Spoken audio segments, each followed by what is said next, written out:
Today's episode of Early Windows Games will have fewer games than usual. It doesn't mean that it will be much shorter than it tends to be, however, it's all because it will cover my most favorite game of 1995 and I have things to say about it. So let's check it out together. Virtual Pool was at the time probably the most comprehensive and realistic pool simulation out there. It was made in cooperation with a team of physicists and real-life professional pool players, and endorsed by Machine Gun Lou Batera, at the time world champion pool player. So you know, the foundation of an excellent title was there. Was the game good though? It was. It's really one of a kind at the time, incredibly close to life experience. Not only you get to play in full 3D with all the balls stable and physics simulated accurately, but you can also walk around the table to assess the situation on it and plan your next shot. You can view it from over the head and look both sides to line up your shots perfectly. It was, without a shadow of a doubt, the best pool game the year it came out in. It features 4 games of 8-ball, 9-ball, straight pool and rotation, and they all play according to professional rules. And if you don't know them, there's not only an online rules book available, that to be frank I'm not sure still exists today, but also extremely helpful tutorial and series of video lessons led by Machine Gun himself. You can play virtual pool against the CPU of varying skill levels or with a friend locally or online. It's excellent and it's as fun today as it was in 1995, if you like pool that is. Warhammer Shadow of the Horned Rat is a single-player fantasy real-time tactics 3D game based on Warhammer tabletop and not unlike modern Total War series of games. You play as mercenary commander Morgan Bernhardt and the story depicts a conflict with Skavens, intelligent humanoid rats. You're hired by various parties throughout the game to take part in battles against Skavens and help stopping their nefarious plot. And it's those tactical battles that are the main focus of the game, taking into account terrain, kinds, number of units and their placement too. It's a very enjoyable loop if you get a grasp of it and get used to the controls. You're controlling whole groups and not single units, and the gameplay is all but linear, meaning you get to pick alternate missions to progress, so repeated playthroughs are rarely the same. The units that make up your mercenary army are quite typical for the medieval fantasy genre, so cavalry, infantry, archers, artillery, magic users, specialized troops and so on. And they transfer from mission to mission with you, provided that they survive, that is. They also gain experience and get better over time, acquiring new skills in the process. For instance, magic users gain access to new, more powerful spells that can often turn the tide of the battle if used correctly.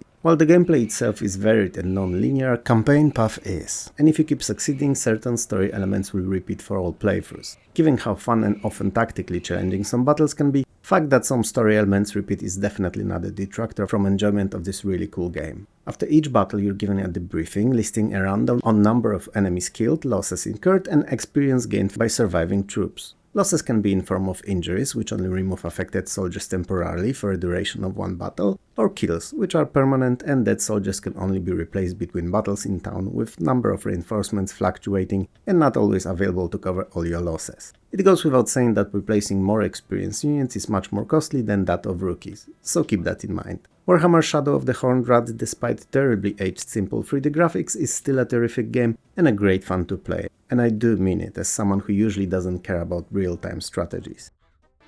Entomorph Plague of the Darkfall is the second game set in fictional world of Aiden and an indirect follow-up to earlier Thunderscape. It differs from the first game quite considerably though. It's more action-oriented and all the role-playing and puzzle-solving bits are more of an addition rather than the forefront of gameplay. You explore the island of Foros, overrun by aggressive insects called Jactera. What you don't realize, however, that these are not real and generally speaking peaceful domesticated Jactera, but former poor inhabitants of the land turned into vicious monsters by the nobles. There is however something clearly wrong in there that you know for sure and decide to take upon yourself not only to figure out what, but also stop the evil forces behind it. And to think that you came to Aiden only to find your sister. Who would have thought that you'll get yourself involved in such troubles? Oh well, such is life. Most of the gameplay consists of talking to various people, gathering clues and necessary items and venturing into hostile areas to fight the enemies, which you do either with magic or in hand-to-hand combat, cause there's no weaponry of any kind in Entomorph, ranged or melee. You can, however, drink special potions that allow you to temporarily morph into various other creatures, gaining their skills and attacks in the process. These transformations come at a cost, however. The more you use them, the faster you start turning into aforementioned Jactera, and this change is irreversible, so either refrain from doing so or go all in, the game ending will reflect your choices. Entomorph is closer to Diablo than a full-fledged role-playing, but only on the surface, as in reality it's straight-up action game with some sporadic adventure bits mixed in. It features no statistics or experience whatsoever, and you play it to learn all of its story and witness one of the endings. It's not a bad game, in fact it's pretty good, but not really my cup of tea.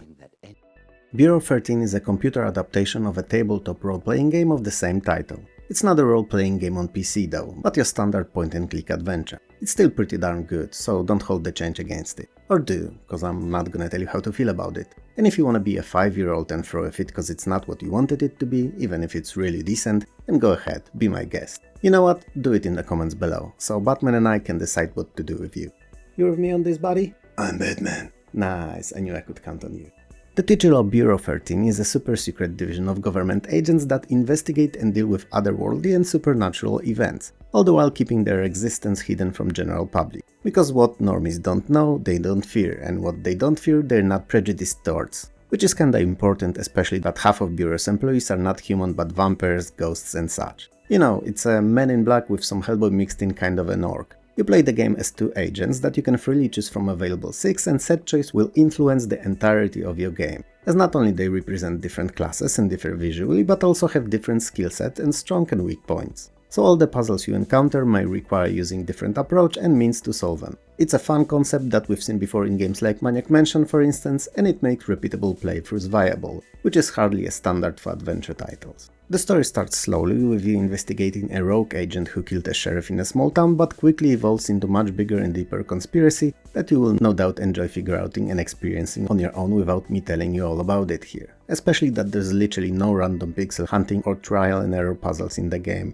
and all will require you doing proper detective work, gathering clues and solving them using logic. It's a blast. But since there's always something that's not great, even in games as interesting as this one, it's the graphics here. They aged badly. Early 3D did not look particularly stunning in 1995, and Bureau 13 looks just awful today. So if you can overlook it, there's a fun game here. If you can't, then let's move on to the next title. Darkseid was a horror classic, a macabre story of our and another twisted dark world, intertwined with each other so different and yet so alike, and sported H.R. Geiger's art rounding up that mysterious horror adventure as a very deep and terrifying story. Darkseid 2 sadly fails to live up to the expectations, and while being a decent point-and-click game, it's not as captivating as the original was. It takes place not long after the events of the first game and places you in shoes of original's protagonist Mike Dawson once more. Dark forces once again messed with poor Mike's life. His high school sweetheart Brita has been found murdered in his hometown where he was recovering from the events of the first game. And while he cannot recall anything from the night she's been killed, many witnesses claim to have seen him with her. So now, being the prime suspect, he must travel between our and Dark World to prove his innocence. The graphics of Darkseid 2 are considerably better than the first game, all in photorealistic high resolution and with fine detail in each of 75 in-game locations, adding to the drama that the game's story is. But with that change also came some improvements, as you will no longer need to hunt for pixel-in-size objects on the screen, and all the ones that can be of any interest to you are usually clearly visible. Even if it's not as good as the first game was, Darkseid 2 is still a worthy endeavor if you're into either point-and-click or horror games. Thus, The Tale of Wired West is a first-person point-and-click adventure unlike most others. Not only it takes place in a small Wild West town of Diamondback, but you also play as an unnamed stranger who just got into it and learned that it's riddled with countless troubles. From having no sheriff, through forcibly displaced Indian tribe, bounty hunters tracking a disappeared poker player, murder, all the way to the lost treasure and problems with a local pyrite mine. And that's just the beginning of it. On top of that, you have your own shadow chasing you in the form of a villain named The Kid. It's a Wild West clichés galore, am I right or am I right on this one? Let me know in the comments below. Dust truly is a Western fan's wet dream, but what it also is incredibly varied in gameplay that it offers. Not only you can point and click through hundreds of puzzles, but most of them have more than one solution that will progress the story in a different way, offering varying tidbits of the life on the frontier and leading to the endgame by different paths. And the dialogues? Oh my days, I hope you like reading, cause there's a lot of them. And they're not just a mindless jabber, there's actually a lot you can learn from them, and they add to the backstory of everything that's plaguing the town. Sounds fun? Good. But wait, cause there's more. I love to use those stupid-ass commercial-like bits. I'd apologize for them, but you're most likely used to my quote-unquote style now, and learn to ignore them. Anyway, there are also action sequences in a game in the form of few gunfights, and while they're not what most adventure fanatics would like to see in their games, they're fun, even if a bit difficult. You can train for them, however, to prepare, so if you do, they should not pose too big of a challenge. Overall, Dust feels like a personal Western movie in which you can not only participate, but also influence the outcome of. So if you love to watch those, or adventure games in general, it should be a blast for you. Not all FMV games are made same, some are terrible, borderline games at all, while others are decent, and between those last, few and far between, there are little gems that are genuinely good. Frankenstein Through the Eyes of the Monster is one of these. It's a first-person point-and-click adventure where you play as Dr. Frankenstein's monster. But is he a monster at all? Well, you'll soon to find out, if you play the game that is. Story-wise, you've been falsely accused of a murder and executed. Dr. Frankenstein, played by the talented and incredibly well-casted here Tim Curry, found a way to bring you back to life. Changed, sure, no doubt about that, but back nonetheless. So he did just that, and when you woken up, your goal became clear. To figure out what happened, what was Dr. Frankenstein's role in it if any, and will you be able to come back to your former life? Well, I think we can all guess the answer to at least one of these. Anyway, the appropriately creepy vibe of Frankenstein's castle, when you roam it, searching for clues and solving puzzles, is omnipresent, and dark and mysterious feeling never leaves your side. The castle itself is rather large, in places maze-like in its design, and offering many mostly mechanical and logic-based puzzles to lure you in and not let you go until you finish this little gem. Tim Curry is as good as you'd expect him to be, but as the game progresses, his presence is less and less important for the story and more used as a source of hints really, which feels a bit like a wasted opportunity. That said, whenever he's on the screen, he's acing it, so it's always fun to have him pop up for a minute here and there. The rest of the cast, however, is rather weak and feels like a group of background or in the best case B-movie actors gathered all together and working for a cup of noodle soup and a crate of beer only. They don't shine, but there's not many of them, so it's not something that will pull you out of experience too often. The puzzles are not overly difficult and most gamers should be able to figure them out without having to resort to online walkthroughs. Overall, Frankenstein Through the Eyes of the Monster feels like a win, with interesting and captivating story, excellent even if sometimes crampy performance from Tim Curry, and solid but not punishing puzzles. Adventure game fans should definitely track it down, it's a definition of a hidden gem.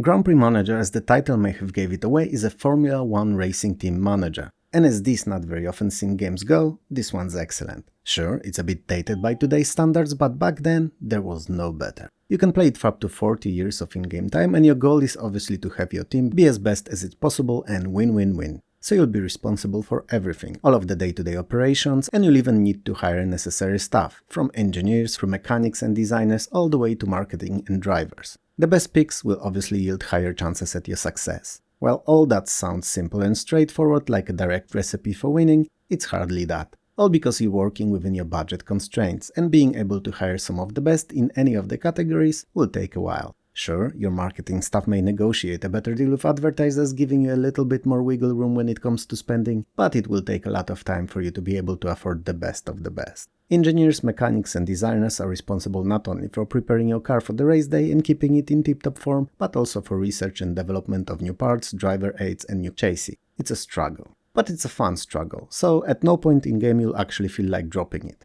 Drivers, well, I think we all know what they do, they splash the champagne and keep winning races. Or not, cause, you know, it's a machine and they're just a small gear in it all. If you have at the very least passing interest in either Formula 1 or management games, preferably both obviously, then you should have hell of a time playing Grand Prix Manager.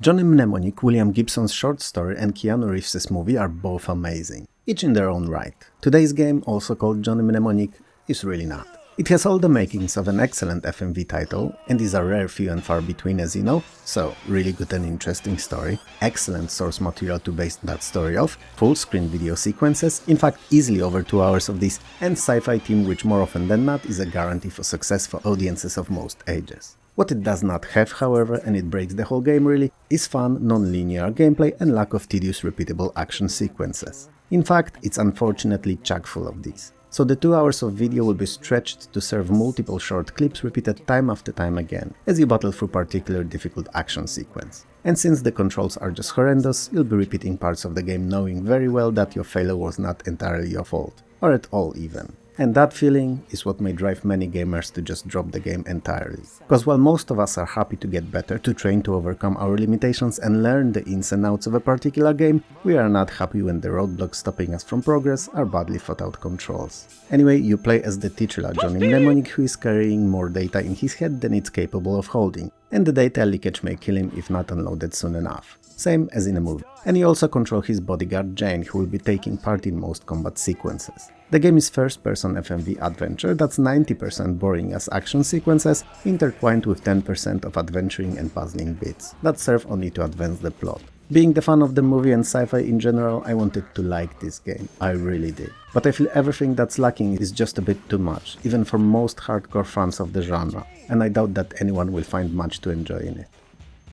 Mordor, the Depths of Dejenol, no relation to Tolkien's Mordor, is easily my most favorite game of 1995, and in my top 20 of all time. Yes, that's how good it is. And yes, it's an incredibly robust title that's nearly infinitely replayable, and very difficult to explain. And even more so, explain in a way that would prevent me from skipping anything that it offers, cause all of it is important in one way or another. I'm sure that I will, cause it's probably the biggest small game that I've ever spoken about. What do I mean by big small game? Well, it's feature-rich, nay, abundant, all the while having very basic, even awful to some presentation. It looks as if it was made in 15 minutes, when in fact, when you immerse yourself in it, it feels as if hundreds if not thousands of hours went into its creation. Oh man, I already feel that this is going to be a tough one to tackle. So let's start where the story starts, in City of Dejenol, under which old dwarven mines lay. Abandoned for years, eventually collapsed in one of the lower floors, opening the passage for monsters to pour out of and terrorize the city. So it was decided that the mines needed to be permanently shut down, and that's exactly what they were for decades.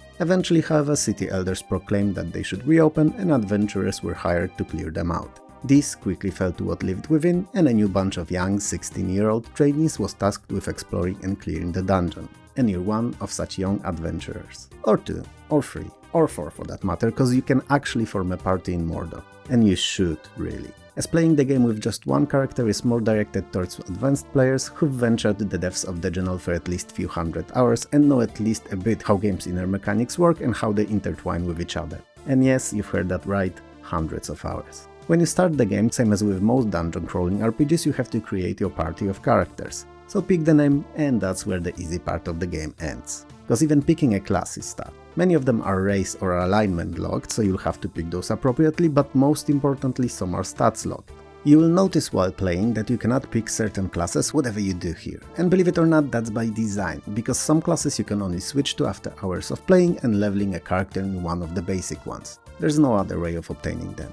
Even more so, classes have their proficiency levels, which you can raise by fulfilling guild quests. Because of course that there's guilds in Mordor, and there's many more of these than in any game old or new that you've played to date. Naturally, mixed class builds here are very robust and powerful if you manage to learn the game after sinking countless of hours in it, that is. All to be able to create those. It's worth noting at this point, still in Creator, that certain gear items, be it weapon or armor, may have stat requirements, and same goes for spells. So you will, without a shred of a doubt, fail at Mordor at least few times before realizing how to build a good starter character. But it's part of the fun.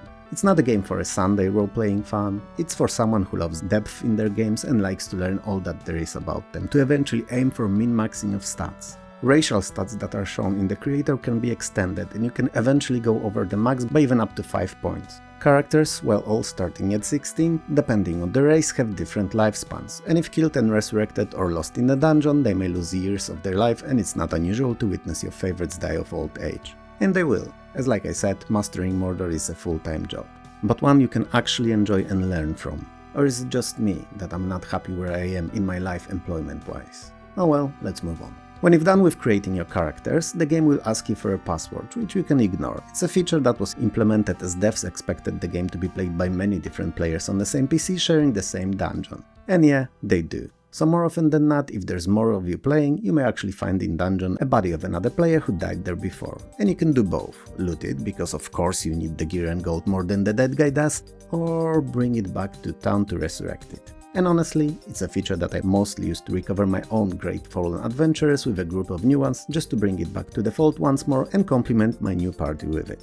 Anyway, onward we go. Your party starts in City of Dejenol. On first glance, there's not a lot there: general store, morgue, guilds, dungeon, confinement, seer and bank. But as the game goes, you learn how big in content these few locations are and how often you'll be coming back to town and using them. Let me give you a quick rundown of what they are. General store allows you to buy and sell items, simple as that. Items will change in time and they have various ranks of quality, alignment requirements, and can be magical too, which is something you learn playing quite quickly, so I'm not giving it an in-depth look here. But what we will talk about are the other things you can do in the store, namely uncurse items. Cause while you're traveling, you may decide to equip a powerful new weapon or armor piece that you found, just to learn that it was cursed, affects your stats negatively, and you cannot just take it off. So you have to uncurse it first in town. Then there's combine items option, which, well, as it says, allows you to combine certain items to get better ones. It's more of a mid-game thing, so you'll likely not use it for hours. And finally, you can identify unknown items to check if they're cursed or magical, and if they are the latter, then what bonuses they actually offer. Realigning the items changes their alignment for characters to be able to use them. It looks simple, but there's a lot of depth here. In Mork, you can raise fallen heroes for a price, obviously, and at the risk. But you'll be doing this quite often, so you'll master it in no time, because in Mordor, it's really not unusual to venture into dungeons with 4 heroes and come back with just a couple, carrying the other fallen to back to have them resurrected. It's a cycle of life. No, scratch that. Batman, remove that please in editing, I wanna try again. Thanks. It's a cycle of dungeon crawling. The guilds allow you to level up in your particular chosen class, fulfill guild quests and join other guilds if your stats allow you to. And while initially after hours of grinding for one guild, switching to another may feel like you've lost a lot of your oomph, your power, it's only temporary, as if you manage to raise it up to the similar level you were in previous one, you will benefit from having both and will ultimately be stronger than you would have been just joining one. It's worth noting that there's no limit to how many you can join other than the stats requirement and your character's age. Confinement is an unusual part of town. At first it's not very populated, but it will change the more you play the game. It's where you can quote-unquote buy companions, sell them, and identify those that joined you on your adventures. Because yes, some creatures, seeing your undoubtedly overwhelming mind cause you're you so amazing, or them just not being aggressive whatsoever, may ask to join you in dungeons. These are not human companions, they are just creatures of various kinds, big and small. They have certain alignment requirements, so for instance your good heroes won't be able to hire evil companions, and only those that are neutral are also good. The seer's primary use is to hustle you out of your money. I'm obviously kidding, but he is expensive. At some point when you level up in the guild, you're going to receive a quest from your guild master to defeat a certain enemy to be able to progress further. It's an exam of sorts. You have to find and defeat a particular monster, you see. They are usually, but not always, something you should be able to tackle, but the problem is not their strength, but where they might be. Cause you can either search for them when you've seen them last, if you remember where it was that is, and if the dungeon repopulated and rolled for the same kind of an enemy, which is not always the case. Or you can go to Seer, pay him obscene amounts of money to detect where the monster was last seen. He will give you a general idea of the flora and location, and more often than not the monster is there somewhere. Not always though, so while it's advisable to use Seer's services when you have money to burn, when you don't, it may be smart to walk around on your own looking for it first. And hopefully earning some money in the process too. Bank, as you might have guessed, being the brilliant potato that you are, is where you can store items and money that you don't want to lose in the dungeon. They are lost when your character dies or a creature or monster can just straight up steal them from you. Because yes, both enemies and you can steal from each other provided you have skills to do so. It's a good practice to always keep at least enough money in a bank to be able to resurrect your whole party. The price of resurrection changes depending on number of times an adventurer was brought back, where he died and his level, so adjust your savings accordingly. There is also a highlighted character stats sheet showing any and all details about it, a party information screen in which you can highlight individual characters to check their stats out or perform actions or tasks in town as them. Oh, and it's worth remembering that the first 2 characters out of the 4 are in the front line, and the last 2 are in the back. It's especially important for casters and ranged weapon users not to be in the front of a party, as they're not damage sponges in any way imaginable. Objects and spells window allows you to prepare and equip items and spells on your character, and is something you'll be using constantly as your adventure progresses. Finally, Dungeon takes you straight into the entrance of the first of 15 levels of the Undercity dungeon. You might think that 15 is not a lot, but trust me, given that Mordor offers more than 400 different creatures and 366 different items to find, equip and use, it's not a short or simple game. Underground, your city interface disappears and instead you get a dungeon view, with a small square window showing your first-person perspective of where you're at, a larger area to the right of it that will and does display all the enemies in particular group that you're fighting against, and an auto minimap that is your best friend in the whole wide world of Mordor, as it will map for you all the drops, speed and rotating traps, random teleporters, doors, stairs, everything that's needed on your adventure. The first few to a dozen of hours is as much about exploration as it is about survival, and it's in your best interest to do what you can not to die. It is easier said than done, cause everything that lives in the dungeon seems to be bent on killing you. It seems that it's good time for another Mordor lesson, kids. So if you see that you may not be up to a task of defeating a certain enemy or are low on health deep in the dungeon, it's best to direct yourself towards the city ASAP rather than risk it all. Cause if you die in the dungeon and have no other characters to bring your fallen heroes, you have to wait for someone to find you. And it can take anything from few days to months, which obviously adds this time to your character's age, and resurrection of that kind is much more expensive than the one in town. Same goes for poison or any other statuses that may eat up on your health points. The game is in real time, so if you're affected by them, running back to town is not only smart but also suggested solution and nothing to be ashamed of. Battle happens automatically in melee. If you want to use spells, however, you have to pick and cast them yourself. Fortunately, killed monsters stay just that. So dead, at least for a little while before the dungeons are repopulated, so usually backtracking is not a big issue. Especially that you need to come back to town to level up anyway. You can collect only as much experience in the dungeon as it is required to grab the next level, and enough for one more after that, short of 1 experience point. So basically nearly whole 2 levels, at which point you become so-called pinned and don't earn any experience anymore and have to come back to town to level up. Consider the first dungeon level as your tutorial. There's a decent spread of various monsters in it, teaching you what to expect from Mordor. Some steal, some are invisible and may require a spell or someone who actually sees invisible creatures to kill them easier, some are resistant to one type of damage or another, but generally speaking they're not too demanding. From second floor onward though, the game becomes serious and you can often expect a proper challenge. So I suggest mapping the entire first level before traveling onward, not only to level up as much as possible and prepare for what's ahead, but also to learn how the game works. I'm gonna do you a solid here with a tiny spoiler of sorts. So if you wanna avoid it, I'll chapter it for your convenience so that you can skip it. In the far left of the first level there's a hidden teleporter in 1x1 room that will randomly teleport you to a place on another, deeper floor where you will most likely die as soon as you meet any enemy. So avoid that room until you feel more comfortable playing.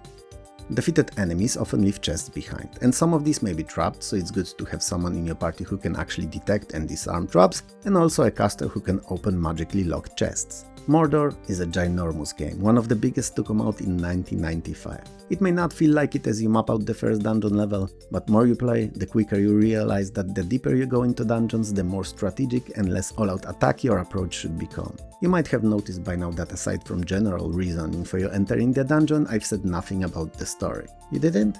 Oh well, perhaps you need a couple more visits to Guild to level up your perception, huh? Anyway, the story is basically non-existent. You play Mordor to play Mordor. It's a dungeon crawling adventure of epic proportions where you try to get to the bottom floor and complete it, while min-maxing your builds to be able to even attempt it. It's an amazing little game. Yes, little, it's like a few megs in size only, which will undoubtedly fill your life with hundreds if not thousands of wasted hours, dying time after time again, learning what to improve for the next run. It's my favorite game of 1995 and one of the faves out of all games I've ever played. Couple years later, a sequel Mordor 2 was planned and then cancelled, and eventually re-released with improved full 3D graphics in 2000 as Demise Rise of the Kutan. It's also an incredible game, but I don't feel as much melancholy towards it as I do for Mordor. In the end, Mordor is a 1 in 1,000 game. Deep, challenging and most importantly fun. And what it lacks in presentation, it more than makes up for in playability. A true hidden gem if there ever was one. I know, I realized that this video might have been called Mordor the Review, plus few other games on the side, but I just couldn't help myself. Mordor is such a gem and hardly anyone knows or talks about it. I had to give it a bit more coverage than the rest of the titles here. So, sorry for that, and I'll try to never let it happen again. Batman, make sure to stop me next time I go on a rant like today, alright? I'm Batman. Thanks. So, we're good guys, right? Next episode, fingers crossed, should have more games. If you liked the video, hit those like and subscribe buttons below. If you didn't, well then there's thumbs down there too. But I suppose you wouldn't have persevered up to this point if you really didn't. Around 60% of you are not subscribed, and there's currently no way of knowing if YouTube will decide to recommend you the next episode or not, other than subscribing and hitting that bell, that is. And when you hit that bell, whenever the new video is out, YouTube will actually send you a small and friendly notification about it, so you wouldn't miss it. If you'd like to support the channel, Patreon and YouTube memberships are a great way of doing so. They will help me release better content, and also they get first dibs on all new videos before they're publicly accessible on YouTube. If you can't or don't want to do that though, likes and subscribes are great too. I would like to take a moment here and thank all the YouTube creators from whose videos short bits were taken to serve as a background to my commentary. They're amazing and stars among the retro community. You will find names of their channels at the top of the screen when their footage is running and also in the video description below. For me though, this is all, so have a good one and I'll see you next time. Peace.